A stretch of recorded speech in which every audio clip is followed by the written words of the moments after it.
నోరేనా? ఆహా, అసలు ఇది నోరేనా అని. అసలు ఆ నోటికి బుద్ధుందా? దేశంలో మొగుళ్ళందరూ వాళ్ళ పెళ్ళాన్ని ఇలాగే ఏడిపిస్తున్నారా అని. పెళ్ళాన్ని ఏడిపించడం అంటే వెనక నుంచి చటుక్కుని కళ్ళు మూసి ఎవరో చెప్పుకునేదాకా చెప్పకుండా ఏడిపించడం చూసాం.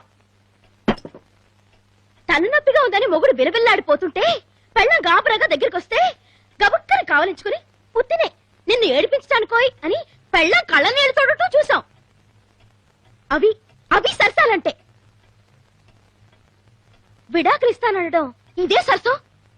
సరసం మంటినట్టుంది. దోసకాయ పచ్చడి కలపరే ఇష్టం కదా. మిక్సీలో వేస్తే రుచి రాదని జబ్బలు నొప్పెట్టేటట్టు రోట్లో వేసి నూరాను.